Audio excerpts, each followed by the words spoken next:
For more content like this, log on to gibbopresents.com. It's Gibbo, and right now I'm joined by a choreographer and the only dancehall dancer signed to Red Bull. It is Blacka Di Danca. Blacka, how are you? I'm good, Gibbo. How are you? Good, thank you. To start with, I want you to list the artists you have worked with. I would normally mention them myself in the intro, but your resume is pretty extensive and I don't want to miss anybody out. I've worked with Collie Buds. I've worked with Krisha Turner. I've worked with Don Andre. I've worked with Cha-Ching. I've worked with ASAP Rocky. I've worked with Diplo, Major Lazer, Skrillex, Kaiser, and I've worked with recently Rihanna and Drake, and I just did a music video for Alkaline City that just got released last week. So I'm pretty sure I'm missing a few people, but that's just off the top of the head right now. I'll send you a WhatsApp message about the other ones as I remember though. As I mentioned at the top, with the assistance of Large Up, you recently became the first dancehall dancer to sign with Red Bull. So congratulations. Can you tell me what this role entails and what you will be doing with and for Red Bull? Thank you. Well, what I'll be doing is the only thing I've ever been doing, and that's just spreading dancehall culture. So being partnered with Red Bull is just for me, just another platform, a bigger platform to get the same message out, you know? So earlier this year, I taught a class to maybe about 50 of their New York Wings team members, the guys who drive around, the guys and the ladies actually who drive around in the trucks and hand out free product. And then over the summer, we did a project for the summer solstice, and I had 2 free dancehall classes available for anybody to come in and to come learn about the culture through the support of Red Bull. And also during the summertime, we shot a TV episode for their episode. I can't remember the name of it right now, but basically it was about dancehall culture in New York City, shot through the eyes of me and my dancer family.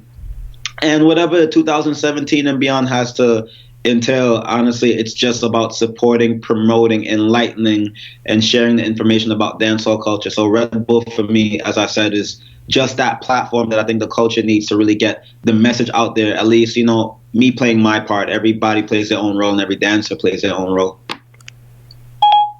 Can you describe your emotions and thoughts when you found out the deal had been finalized, and what did you do to celebrate? To be honest, because honesty is the best policy, my emotion, my first thought was it's about time. You know, I've been dancing and performing and teaching for about 15 years now.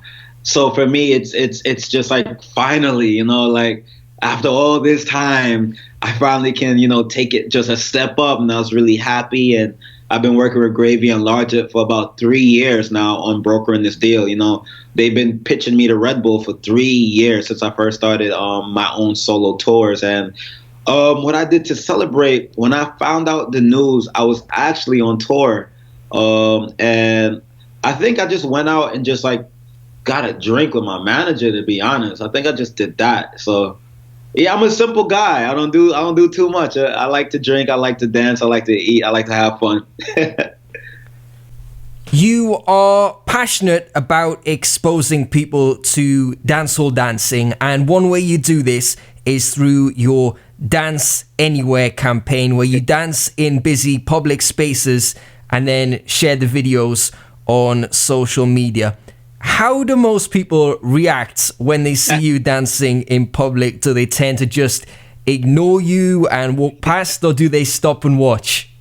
I live in New York City, and there's nothing alienated or alien-wise about New York City. Anything is possible. I've seen the craziest things, and so have most other New Yorkers. So most of the time when I'm in New York City, they just walk right past because we're used to it.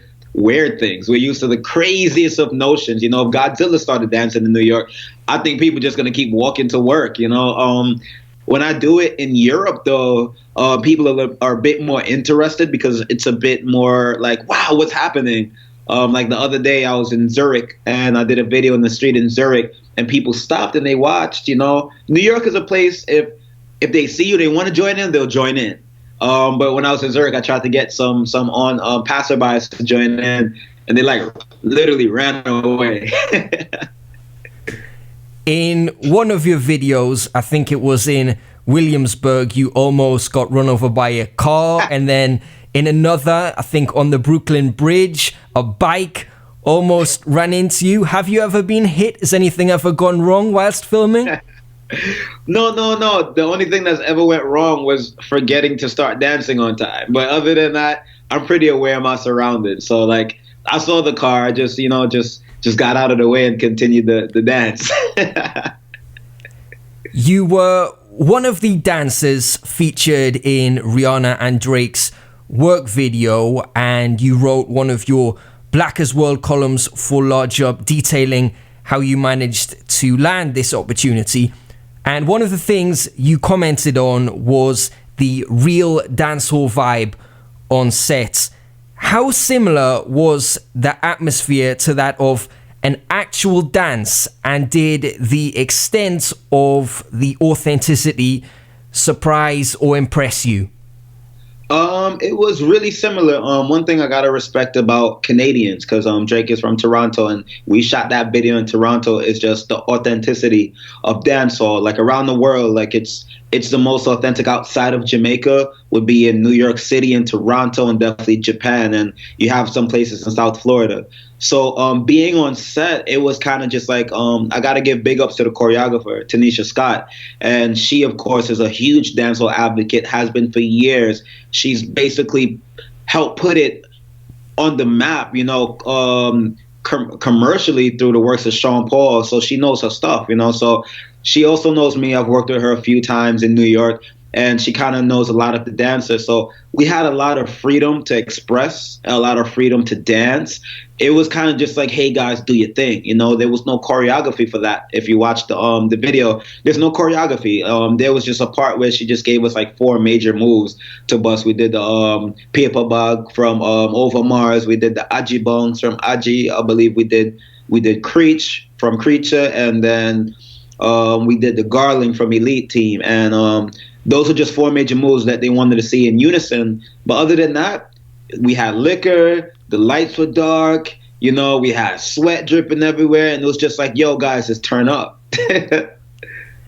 I know accurate representation of dancehall culture is important to you, and you recently called for a boycott of the Next Step YouTube channel due to the inaccuracy and disrespectful nature of their What is Dancehall series. What was your reaction when you first watched these videos, and am I correct that your campaign led to their removal? Yeah, my campaign did lead to their removal. They personally wrote me and they apologized. Well, at first, so I was laying in bed and it was like 4 o'clock in the morning, and I believe like a friend of mine sent me the link in a WhatsApp group. So I watched it and I was like, wow, this is BS, you know? But I see a lot of BS all the time. One thing you got to kind of know is which battles to pick up and which battles not to pick up. You can't fight every fight. So I looked at it and I'm just like, oh, okay, cool. This is BS, but this isn't going to go far. You know, like, I'm just like, all right, cool. Somebody else thinks they know about dancehall without actually investing into the culture, investing their time, whatever. So I went to sleep. I woke back up like around 8 in the morning, and then I saw somebody else shared it. So then I really went and started to see everybody sharing it. And I watched the views and I watched the comments. And what got to me the most is I watched the social media poll. I watched the YouTube followers, the YouTube subscribers, the Instagram followers of the page. And to me, it became more of a threat because these people actually had a voice. And they were using that voice to define a culture, define a people so wrong. You know, I watched the video and the producers used children to get the wrong message across, and basically the message was, dancehall is just anything. Like, you just do your own thing. Like, that's what some of the children were, scripted to say. I'm not blaming anything on the children. I know the producers were behind that.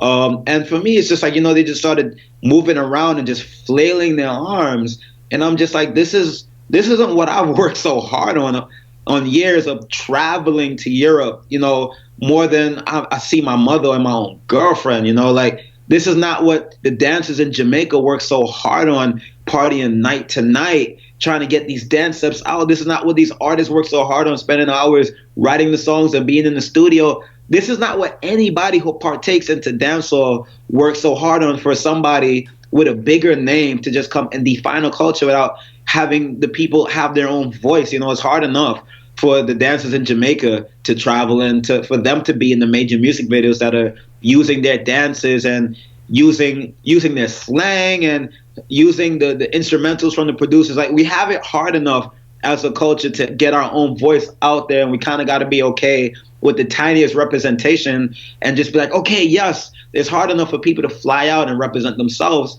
So now somebody with a big name comes and just says, hey guys, this is dancehall. Like, no way, because we're trying to promote the dancehall classes. We're trying to promote the dancehall music, the songs. We're trying to promote the dancehall lifestyle. So if you put out the wrong representation of what dancehall is, now you're just cutting us off from the arms and the legs for people to come and try to figure out, that could, let's say if that would have happened a year ago, maybe Red Bull would have saw that and said, oh, this is dancehall. Oh, why are we gonna work with this guy Blacka? This is dancehall.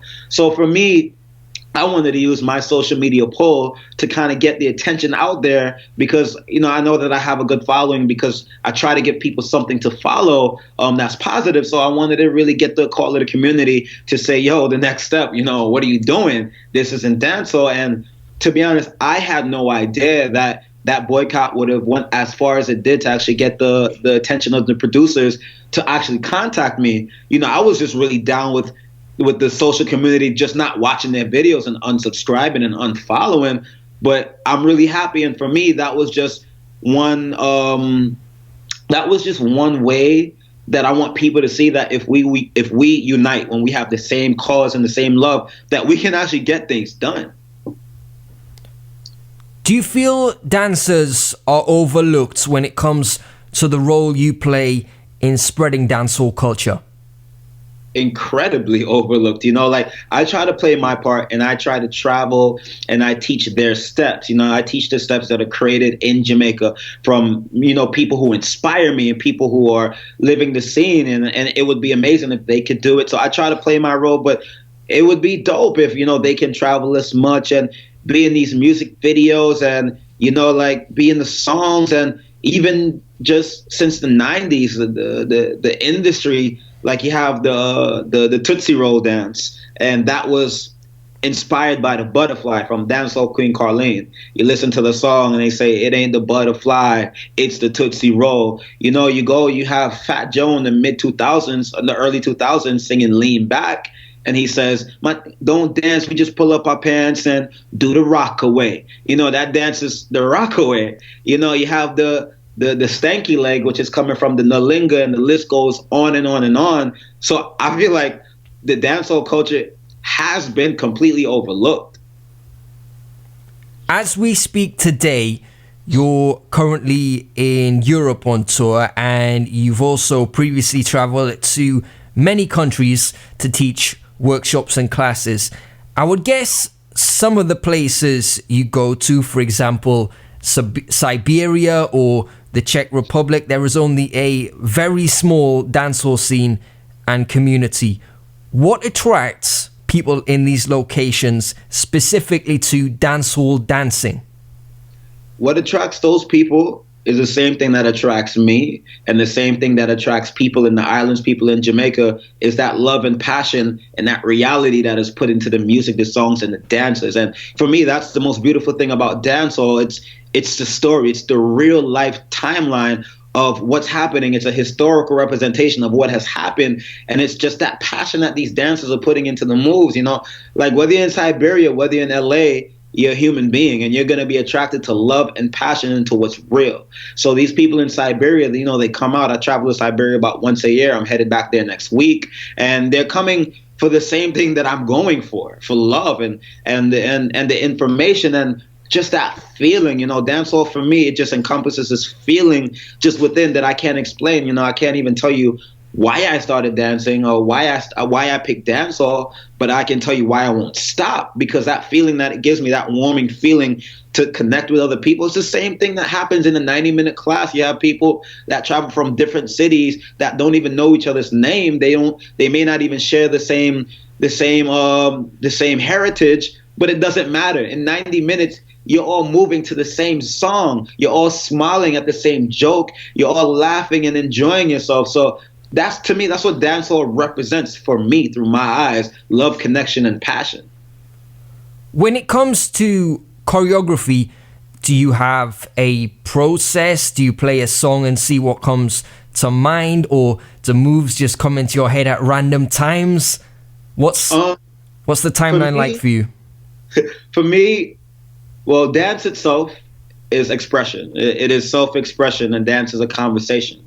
So I choreograph the same way I'd start a conversation. So what I do is I play songs, whether randomly on YouTube or randomly on my iTunes, and whatever I can maybe come up with a 4 to 8 count with just naturally, then I'll continue the conversation. It's the same way you tell somebody hello. If they just say hi, you don't continue the conversation. You tell them hello. They say, hello, how are you? Then you continue the conversation. So for me, that's how I choreograph. The song has to speak to me. I speak back.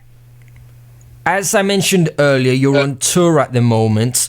What is the best way for people to find out where you're going to be and what you're up to? Is it Instagram?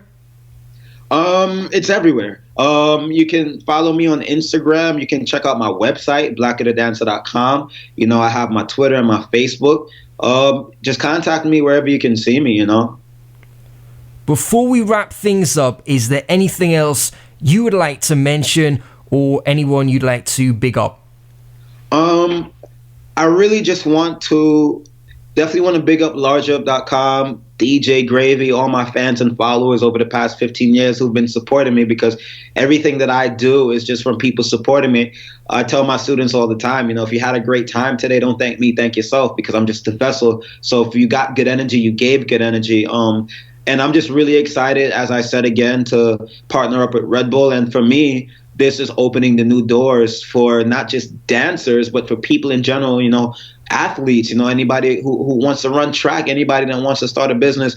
For me, this is just a big brand finally seeing the underdog that has always been the top dog, which is dancehall culture. So I just want my, I'm not going to use the word success. I want my accomplishments to inspire anybody out there with the tiniest dream and the tiniest passion to know that they can do it too. I want you to look at Blacka and say, if he can do it, I can do it too. That's all it's about. So you see me travel, tell yourself you can travel too. Watch what I do, try to figure out your own way, and let's just all travel together and accomplish together.